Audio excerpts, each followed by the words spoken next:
तो कहते हैं ना कि यदि शिव पर आस्था है तो दुविधा की हर घड़ी में रास्ता है, ये निश्चित। अगर भगवान देवाधिदेव महादेव पर हमारी आस्था टिकी हुई है, हमारा विश्वास टिका हुआ है, हमारा भरोसा टिका हुआ है, तो जिंदगी में कितनी भी मुश्किलें आ जाएं, हर मुश्किल में रास्ता मिल ही जाए। पर आपकी आस्था को डिगना नहीं चाहिए, आपके विश्वास को डिगना नहीं चाहिए। यदि आस्था है तो फिर रास्ता भी है। जहां व्यक्ति की आस्था समाप्त हो जाती है, परमात्मा से विश्वास हट जाता है, तो फिर कोई रास्ते नजर नहीं आते। थोड़ा दुख ज्यादा आ गया, हमने भगवान को छोड़ दिया। थोड़ी तकलीफें आ गई तो हमने भगवान को छोड़ दिया। एक पति मिले, उनसे पूछा कि तुम भगवान को क्यों नहीं भजते, तो कहा मेरी धर्म पत्नी शांत हो गई, इसलिए मैंने परमात्मा को छोड़ दिया। एक आया है और एक को जाना है। ये श्वासें जितने दिन हमको मिली है, आपको मिली है, इन श्वासों के बल पर ये शरीर जो चल रहा है, ये जितने दिन आप अच्छा कर सकते हो और अपनी जिंदगी को अच्छा बना सकते हो बनाओ। फिर ये श्वास का कोई भरोसा नहीं।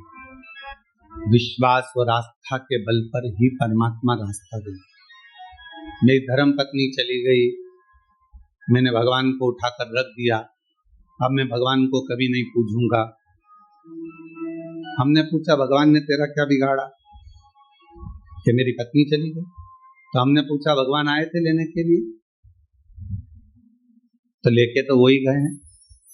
नारद का संवाद श्रीमद् भागवत में लिखा हुआ है, देवऋषि नारद का संवाद, उसको पढ़िए।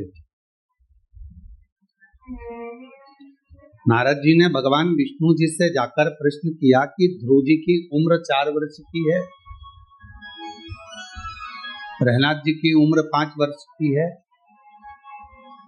और मेरी उम्र कई हजार वर्ष की हो गई और मैं तप कर कर कर मर भगवत भजन करता करता मेरी जिंदगी पूरी की पूरी ऐसे निकल गई, मरण सैया तक पहुंच गया, पर भगवान ना मिलता। और वो 4 वर्ष के ध्रुव को 5 वर्ष के प्रहलाद को भगवान मिल जाता। मैंने इतने सालों तपस्या करी और मुझे परमात्मा नहीं मिला। श्रीमद् भागवत का ये संवाद देव ऋषि नारद का कहता है, भगवान नारायण से प्रश्न किया कि मैंने इतना तप किया और परमात्मा नहीं मिला, और वो ध्रुव जी को 4 वर्ष में, प्रहलाद को 5 वर्ष में भगवान का दर्शन मिला, कैसे, क्यों? तब कहा भगवान नारायण ने कि ध्रुव जी का ये जो जन्म है, जो 4 वर्ष में दर्शन मिला है, ध्रुव जी ने पूर्व में ना जाने कितने जन्म निकाल दिए, तब ये 4थी वर्ष में जन्म मिला।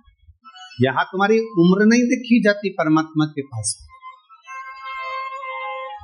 परमात्मा के करीब में तुम्हारी उम्र कोई नहीं देखेगा। परमात्मा तो केवल ये देखेगा कि पूर्व में कितनी श्वास हो चुकी थी, कितनी श्वास तक तूने भजन किया, कितनी श्वास तक तूने भगवत स्मरण किया, कितनी श्वास तक तूने मंत्र जाप किया, कितनी श्वास तक तूने भगवत नाम दिया, कितनी श्वास तक तू स्मरण करता रहा।